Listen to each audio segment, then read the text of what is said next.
माननीय उच्च न्यायालय का फैसला अरविंद केजरीवाल जी के मामले में आया है कि ये पूरा का पूरा मामला भारत की राजनीति में आजादी के बाद से लेके सबसे बड़ा राजनीतिक षड्यंत्र है। आम आदमी पार्टी की बढ़ती हुई ख्याति को और राष्ट्रीय पार्टी का दर्जा 10 वर्षों में हासिल करने की उपलब्धि को खत्म करने की कोशिश है। क्योंकि शराब घोटाला तो भारतीय जनता पार्टी ने किया है, वहां तो मनी ट्रेल मिल गया, लेकिन कोई कार्रवाई अब तक भारतीय जनता पार्टी के नेताओं पर नहीं हुई। और अरविंद केजरीवाल जी के मामले में झूठे गवाह तैयार किए जाते हैं, गवाहों को डराया गया, धमकाया गया और तब ये पूरा मामला केजरीवाल जी के खिलाफ तैयार किया गया। मंगुंटा रेड्डी, राघव रेड्डी के 10 बयान थे। अंतिम 2 बयान में जैसे ही उन्होंने केजरीवाल जी का नाम लिया, तुरंत उसके बेटे को बेल मिल जाती है। और मंगुंटा रेड्डी कौन है? आंध्र प्रदेश में नरेंद्र मोदी जी की तस्वीर लगा के वोट मांग रहा है, जिसके ऊपर भारतीय जनता पार्टी और ईडी ने शराब घोटाले का आरोप लगाकर उसकी जांच शुरू की थी। मैं पूछना चाहता हूं, हिंदुस्तान की राजनीति में आजादी के बाद से लेकर अब तक की सबसे भ्रष्ट पार्टी भारतीय जनता पार्टी से और बीजेपी की सरकार से, कि जब 60 करोड़ का सीधा मनी ट्रेल तुम्हारे खिलाफ मिल गया तो तुम्हारे नेताओं से पूछताछ ईडी और सीबीआई क्यों नहीं कर रही? लोकसभा चुनाव की रणनीति बनाने के लिए आप नेता संजय सिंह मंगलवार दोपहर चंडीगढ़ पहुंचे। पहले वो सीधे सीएम आवास पहुंचे, जहां पर सीएम भगवंत मान ने खुद घर के बाहर आकर उनका गर्मजोशी से स्वागत किया। वहीं इस मौके पर सीएम की पत्नी डॉक्टर गुरप्रीत कौर और बहनें भी मौजूद रही। वहीं संजय सिंह और उनकी पत्नी ने सीएम की नवजन्मी बच्ची न्यामत मान कौर को आशीर्वाद दिया। इसके बाद उन्होंने पार्टी के विधायकों, नेताओं और उम्मीदवारों से मीटिंग की। मीटिंग में सीएम मान ने संगठन महासचिव और डॉक्टर संजीव पाठक मौजूद रहे। लोकसभा चुनाव में विधानसभा चुनाव से मिली जीत को दोहराने की कोशिश में जुटी है। इन चुनावों में जीत तय करने के लिए स्ट्रेटेजी भी अच्छी तरह से बनाई गई है। मीटिंग के बाद वित्त मंत्री हरपाल चीमा ने इस बारे में विस्तार से बताया। हालांकि सीएम भगवंत मान 2 अप्रैल से उम्मीदवारों, विधायकों और मंत्रियों से लोकसभा हल्का वाइज बैठक और फीडबैक ले रहे हैं। इसके अलावा वॉलंटियर से भी पहली बार बैठक की है, जबकि डॉक्टर संदीप पाठक ने जिला स्तर पर बैठकें कर रहे हैं। और इस मीटिंग में ये भी तय किया गया है कि आखिर आपको अब चुनाव कैसे लड़ना है, किन मुद्दों को विपक्षी दलों को घेरना है, पार्टी सुप्रीमो अरविंद केजरीवाल की गिरफ्तारी को कैसे पार्टी की ताकत बनाना है और वहीं पार्टी की उपलब्धियों को कैसे लोगों के बीच में लेके जाना है।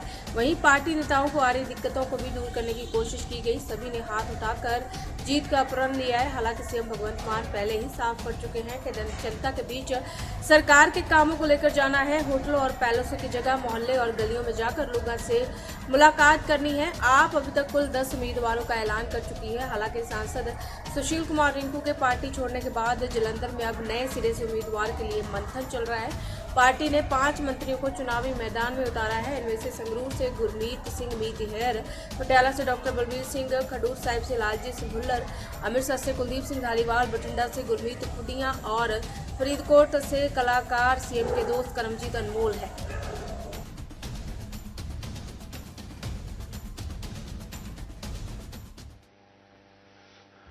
अभी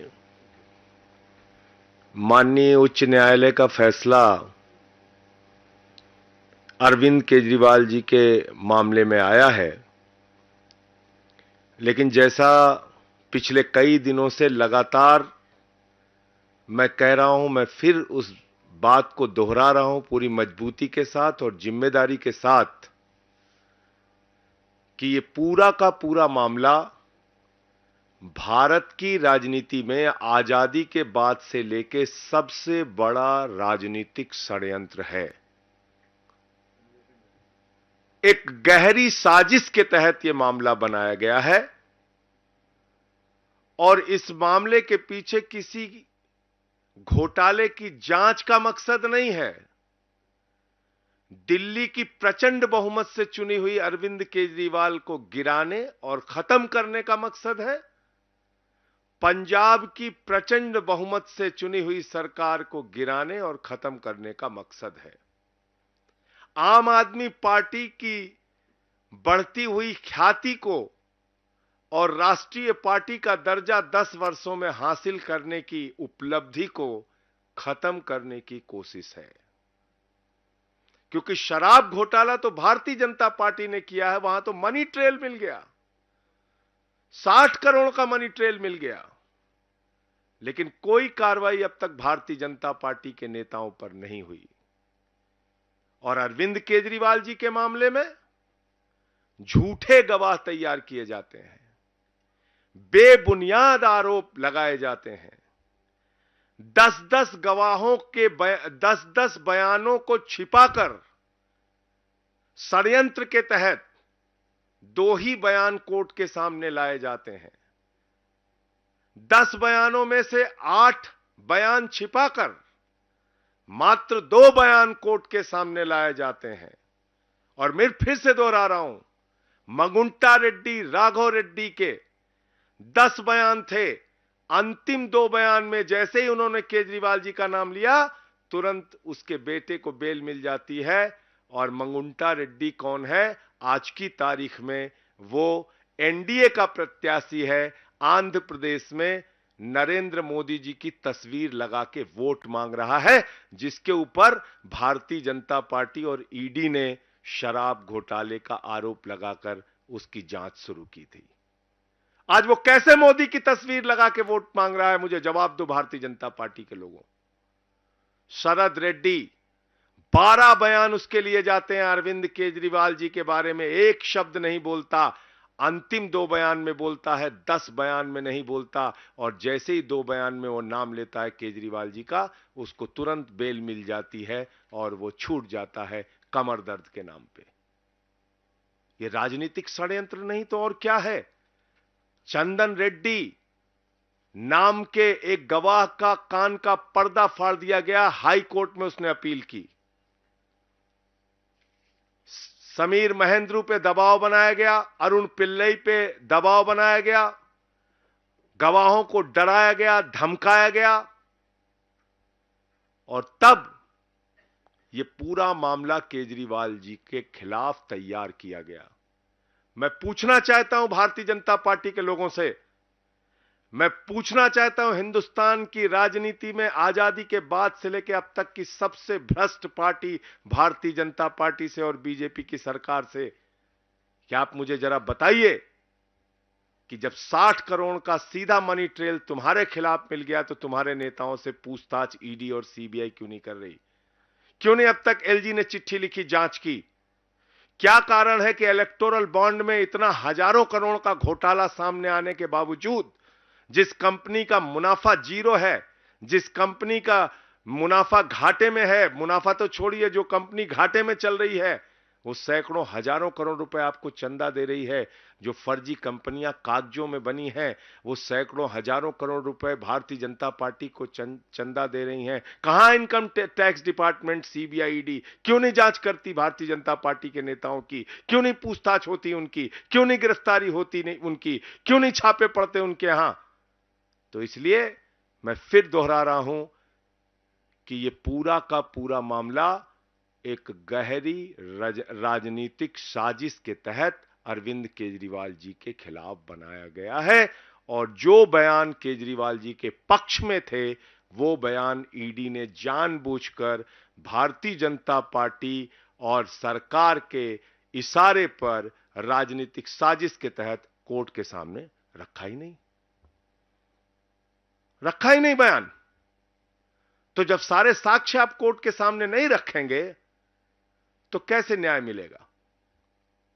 उस काम में हमारे जो केजरीवाल साहब के वकील हैं वो लगे हुए हैं और लगातार न्यायालय इस बात को देख रहा है। वकील सारे कागजात के इंस्पेक्शन कर रहे हैं। मुझे पूरी उम्मीद है कि माननीय सर्वोच्च न्यायालय से जल्द ही अरविंद केजरीवाल जी को न्याय मिलेगा। क्योंकि देखिए, न्याय की प्रक्रिया है और न्यायिक प्रक्रिया में कई बार विलंब होता है। पीएमएलए एक्ट में बहुत सारी जटिलताएं हैं, जिसमें जमानत मिलने के प्रावधान कठिन है, मुश्किल है, और उसके साथ जब आप साक्ष्य ही पूरे नहीं रखेंगे तो कोर्ट के सामने पूरी बात आ नहीं रही है। 20,000 पन्ने अनरिलाइड डॉक्यूमेंट में रखे गए हैं। मैं सभी पत्रकार मित्रों को बताना चाहता हूं, ईडी ने 20,000 पन्ने अनरिलाइड अपॉन डॉक्यूमेंट में रखे हैं, यानी कि 20,000 कागजात छिपाए गए हैं, यानी कि 20,000 कागजात ईडी कह रही है इस पे हमें भरोसा नहीं है। जबकि सेक्शन 50 पीएमएलए में तो आप झूठा बयान ले ही नहीं सकते। सबसे पहले बताया जाता है सेक्शन 50 पीएमएलए में कि देखो भाई, झूठी गवाही दोगे तो तुम्हारे खिलाफ कार्रवाई होगी। तो किसके खिलाफ कार्रवाई की? अगर 8 बयान किसी आदमी ने दिए और केजरीवाल जी का नाम नहीं लिया, और अचानक जैसे ही उसने केजरीवाल जी का नाम लिया उसको बेल मिल जा रही है, तो वो 8 बयान झूठे तो है नहीं, क्योंकि वो सेक्शन 50 में दर्ज है। उसको आपने क्यों छिपा लिया? 12 बयान शरद रेड्डी के होते हैं, और आप बताइए शरद रेड्डी 10 नवंबर को अरेस्ट हो रहा है और 15 नवंबर को बीजेपी को 5 करोड़ की रिश्वत दे रहा है, और अपनी गिरफ्तारी से लेकर रिहाई तक 55 करोड़ रुपए की रिश्वत बीजेपी को दे रहा है। उसकी जांच नहीं होगी। तो इसलिए हमें पूरी उम्मीद है कि माननीय सर्वोच्च न्यायालय के समक्ष जब सारे तथ्य, सारे सबूत, गवाहों के सारे बयान जो छिपाए गए हैं वो बयान भी, और उसकी सच्चाई जब माननीय सर्वोच्च न्यायालय के सामने आएगी, तो अरविंद केजरीवाल जी को राहत मिलेगी। वो पूरी तरह से निर्दोष साबित होंगे और वो जल्द ही बाहर आएंगे। ये हमारा भरोसा है, यकीन है। गवाहों को मार पीट के बयान लिए गए हैं, ये ऑन रिकॉर्ड चीजें हैं। हाई कोर्ट तक में उन लोगों ने अपील की है, ये ऑन रिकॉर्ड चीजें हैं, ये कुछ छिपी नहीं है।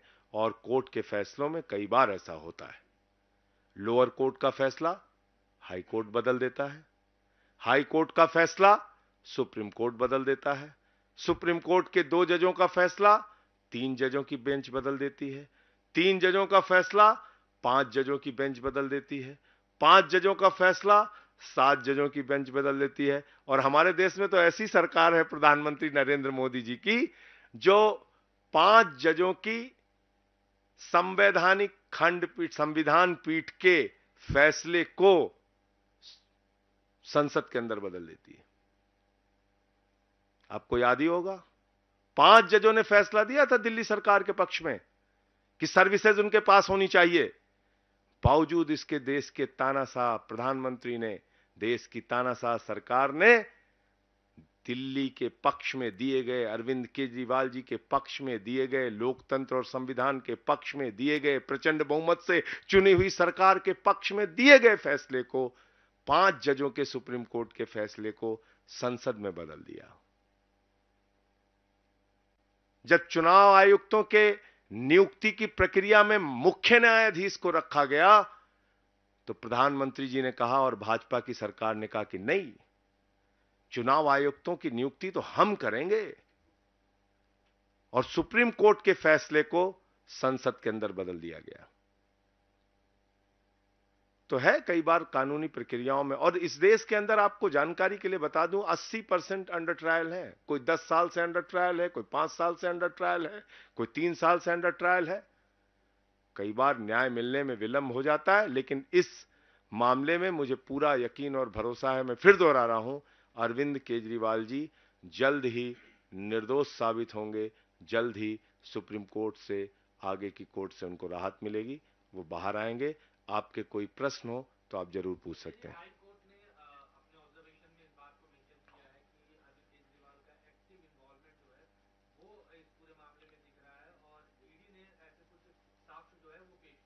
तो ईडी ने जो साक्ष्य अरविंद केजरीवाल जी के पक्ष में है वो नहीं पेश किए ना। मैंने तो आपको बताया।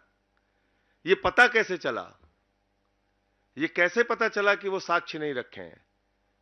खुद ईडी ने कहा कि मंगुंटा रेड्डी, राघव रेड्डी के 10 बयान, 8 बयान अनरिलाइड अपॉन डॉक्यूमेंट में। हमारे वकीलों ने कहा कि भाई अनरिलाइड अपॉन डॉक्यूमेंट में क्यों रखा है आपने? 8 बयान अगर आपने दो गवाहों के दर्ज किए, जो आरोपियों के दर्ज किए, जो सरकारी गवाह बने, तो आपने उसको अनरिलाइड अपॉन डॉक्यूमेंट में क्यों रख दिया? छिपा क्यों लिया? भाई ईडी का दफ्तर कोई म्यूजियम तो है नहीं, ईडी का दफ्तर कोई रद्दी की टोकरी की जगह तो है नहीं कि वहां पे आप कागज इकट्ठा कर रहे हैं, रख रहे हैं। आपने कागज इकट्ठा किया है किसी को दोषी साबित करने के लिए ना। तो सारे कागजात आप माननीय न्यायालय के सामने रखिए, क्यों नहीं रखा आपने? तो कोर्ट ने कहा अभी इसी मार्च में, आप सबकी जानकारी के लिए बता दूं, इसी मार्च में ऑर्डर हुआ पिछले महीने कि भाई जो आरोपी का अधिकार है कि उसके खिलाफ जितने भी साक्ष्य आपने रखे हैं, इकट्ठा किए हैं, वो उनके वकीलों को दिखाइए। तब वकील गए हमारे, उन्होंने देखा, वो हैरान हो गए। मतलब एक ही आदमी के आपने 7 बयान लिए, 6 बयान में राघव रेड्डी ने नाम नहीं लिया, 6 आपने छिपा लिया, एक दिखा दिया। एक ही आदमी के 3 बयान मंगुंटा रेड्डी के आपने लिए, जो इस समय मोदी की तस्वीर लगा के वोट मांग रहा है, सोचिए आप। 2 बयान आपने छिपा लिए, एक बयान जिसमें केजरीवाल का नाम लिया, वो रख दिया कोर्ट के सामने, और तुरंत ही जैसे केजरीवाल जी का नाम वो ले रहा है, उसकी बेल हो जा रही, जमानत हो जा रही राघव रेड्डी की। इसी तरीके से शरद रेड्डी का मामला है, 12 बयान उसने दिए, 10 बयानों में केजरीवाल जी का नाम नहीं लिया। अब 6 महीने उसको जेल में रखा। अब हर आदमी संजय सिंह तो है नहीं, 6 महीने में टूट गया वो, उसने दे दिया बयान, केजरीवाल जी के खिलाफ बयान दिया जैसे ही, वैसे ही उसको जमानत मिल गई कमर दर्द के नाम पे। तो ये है हकीकत, ये बयान रखे ही नहीं गए हैं। मैं सभी पत्रकार बंधुओं को जिम्मेदारी से यह बताना चाहता हूं कि ये बयान अभी कोर्ट के सामने नहीं रखे गए हैं।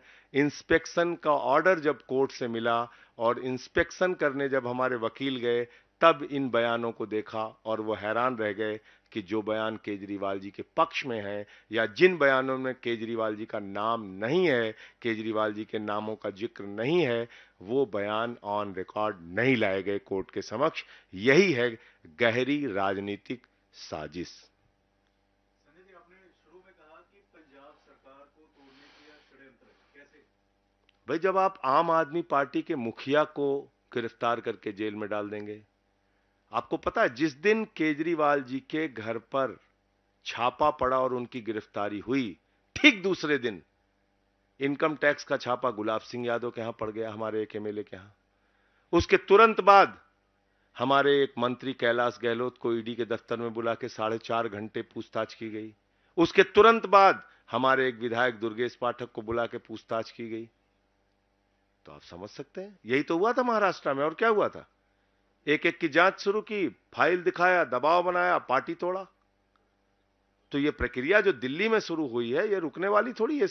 इसके पीछे का मकसद है पूरी की पूरी आम आदमी पार्टी को भारतीय जनता पार्टी की तानाशाह सरकार के द्वारा खत्म करना, ये मकसद है। और वो लोग ये काम कर रहे हैं। पत्रकार बंधुओं से मैं बताना चाहता हूं, जिसकी सरकार में 15 लाख करोड़ रुपए पूंजीपतियों का माफ किया गया, जिसकी सरकार में बैंक घोटाला करके नीरव मोदी, मेहुल चौकसी, नितिन संदेशरा, ललित मोदी, विजय माल्या हजारों करोड़ रुपए लूटकर हिंदुस्तान का विदेशों में बैठे हुए हैं, जिसकी सरकार में इलेक्टोरल बॉन्ड का हजारों करोड़ रुपए का घोटाला हुआ, लेकिन उनके खिलाफ कोई जांच नहीं होती, जिसकी सरकार में पूरब से लेकर पश्चिम तक, उत्तर से लेकर दक्षिण तक चुन चुन के महाभ्रष्टाचारियों को प्रधानमंत्री जी ने गले लगाकर अपनी पार्टी में शामिल किया। वो लोग भ्रष्टाचार के खिलाफ बोलते हैं। मैं तो बार बार इस बात को कह रहा हूं कि भ्रष्टाचार के खिलाफ बीजेपी बोलती है तो लगता है ओसामा बिन लादेन और डाकू गब्बर सिंह अहिंसा पे उपदेश दे रहे हैं। संजय जी, जिस लिकर पॉलिसी के तहत अरविंद केजरीवाल जी के ऊपर कार्रवाई हुई है, वैसे ही कह रहे हैं कि पंजाब में भी वही लिकर पॉलिसी जो है अप्लाई की गई है, और पंजाब में भी वैसी एक बार जो है जांच ईडी द्वारा होनी चाहिए। किस बात की जांच करेंगे आप? जबरदस्ती जांच करेंगे? आप यहां की पॉलिसी की जांच करेंगे और इलेक्टोरल बॉन्ड में अलग अलग कंपनियों ने बीजेपी को चंदा दिया और तुरंत बाद उनको 3,08,000 करोड़ के ठेके मिले हैं। छोटा मोटा नहीं, 3,08,000 करोड़। जीरो लगाते लगाते थक जाएंगे आप। ईडी सीबीआई का छापा पड़ा कंपनियों पर।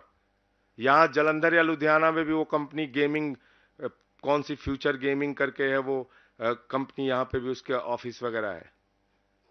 उस कंपनी के यहां ईडी सीबीआई के छापे पड़ते हैं और सैकड़ों हजारों करोड़ रुपए वो बीजेपी को चंदा दे रही है।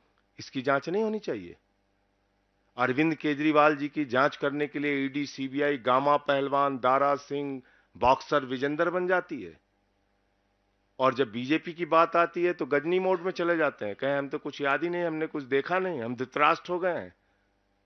ये क्या है? ये खुला मिसयूज है जांच एजेंसियों का, सीना ठोक के मिसयूज है, दादागिरी के साथ मिसयूज है कि ठीक है हम कर रहे हैं तुम्हारी सरकार गिराने के लिए। तो इसलिए चुनाव आयोग को तुरंत हस्तक्षेप करना चाहिए। टीएमसी के लोग जो बैठे हुए हैं उनकी मांग बिल्कुल जायज है कि आप इनकम टैक्स डिपार्टमेंट, आईटी के और सीबीआई के और ईडी के डायरेक्टर्स को हटाइए, जो ऑफिशियल्स ये सब काम कर रहे हैं उनका ट्रांसफर कीजिए। अब आप चुनावी भाई, प्रधानमंत्री जी की हालत उस बच्चे की तरीके से हो गई जो अपने पिता के पास पहुंचता है, कहता है पापा हम फर्स्ट आए, पापा हम फर्स्ट आए, पापा हम फर्स्ट आए। पापा ने पूछा भैया कितने प्रतियोगी थे? बोला अकेले दौड़ रहे थे। अकेले ही दौड़ रहे हैं, सारे पहलवानों को पकड़ के आपने जेल में डाल दिया और आप कह रहे हैं कि हम फर्स्ट आ गए। केजरीवाल की गिरफ्तारी के बाद अब आप सीनियर हैं, भगवंत मान हैं, आज विधायकों से मिले, मंत्रियों से मिले, क्या स्ट्रेटजी बनाई है? क्योंकि पंजाब अहम है, दिल्ली 23 सीटें जहां पे आम आदमी पार्टी चुनाव लड़ रही है, उन 23 सीटों पर पूरा तन मन धन से 4 गुना मेहनत और ताकत से हमारा कार्यकर्ता प्रचार करेगा, हमारे विधायक, हमारे मंत्री, हमारे नेता प्रचार करेंगे और वो सारे चुनाव हम लोग जीतने के लिए भरसक प्रयास करेंगे, नंबर 1। और जहां भी इंडिया गठबंधन के कैंडिडेट हैं, जिन राज्यों में हम चुनाव नहीं लड़ रहे हैं, वहां भी हमारी पार्टी इंडिया गठबंधन के प्रत्याशियों के लिए प्रचार करेगी। और एक बात मैं आप लोगों से बहुत साफ कह देना चाहता हूं, 400 पार ये भी एक जुमला है। 400 पार एक झूठा जुमला है, इसके अलावा कुछ नहीं है। आप में से बहुत सारे पत्रकार बहुत दिन से पत्रकारिता में हैं, आप लोग बहुत वरिष्ठ पत्रकार हैं, इसमें बहुत सारे, आप जानते हैं कोई पार्टी अगर चुनाव जीत रही होती है तो ऐसे पागलों की तरह काम नहीं करती कि निर्वाचित मुख्यमंत्री को पकड़ो और जेल में डाल दो। ऐसे नहीं काम करती। इतनी राजनीतिक समझ तो हम लोगों को भी है कि घबराहट है मोदी जी को। और क्यों घबराहट है? क्योंकि महाराष्ट्र में सीट कम हो रही है, कर्नाटक में सीट कम हो रही है, बिहार में सीट कम हो रही है, हरियाणा में सीट कम हो रही है, पंजाब में सीट कम हो रही है, मध्य प्रदेश में सीट कम हो रही है, राजस्थान में सीट कम हो रही है, झारखंड में सीट कम हो रही है। आप देखिएगा इनकी सीटें कम होंगी। संजय जी, लेकिन बीजेपी ने जो ये शराब घोटाला इसी को मसला बना के आम आदमी पार्टी के खिलाफ प्रचार शुरू कर दिया है। पंजाब की बात करें या दूसरे राज्यों की बात करें, वो आम आदमी पार्टी पर इसी मसले को लेकर निशाना साध रहे हैं कि जो अपने आप को कट्टर ईमानदार कहते थे, आज उन्हीं पर भ्रष्टाचार के एलिगेशन लगे। सर मैं आपसे एक ही चीज पूछ रहा हूं कि आपने आम आदमी पार्टी के नेताओं पे तो इतने सारे छापे मार दिए, 1 रुपए कहीं बरामद हुए? मनीष सिसोदिया जी के घर पे 1 रुपए मिला? भ्रष्टाचार हुआ है तो पैसा कहां गया? 1 रुपए भी मिला? अरविंद केजरीवाल जी के यहां आपने छापे मारे, आपने भ्रष्टाचार अगर हुआ है तो पैसा कहां गया? इतने सारे छापे आपने, आपको पता 162 गवाह हैं ईडी के, 162, और सीबीआई के कितने? 294, 294। टोटल गवाह कितने? 456। कितने लोगों ने केजरीवाल के खिलाफ बयान दिया? मात्र 4। वो बयान किन परिस्थितियों में दिया मैंने आपको बता दिया। कितने पन्नों की चार्जशीट दाखिल की है दोनों संस्थाओं ने? 50,000 पन्नों की। कब तक ये गवाही चलेगी? कब तक उनकी पूछताछ चलेगी? कब तक ये ट्रायल इसका शुरू करेगा? 2 साल से जांच चल रही है, ट्रायल नहीं शुरू हुआ, अब तक ट्रायल ही नहीं शुरू हुआ।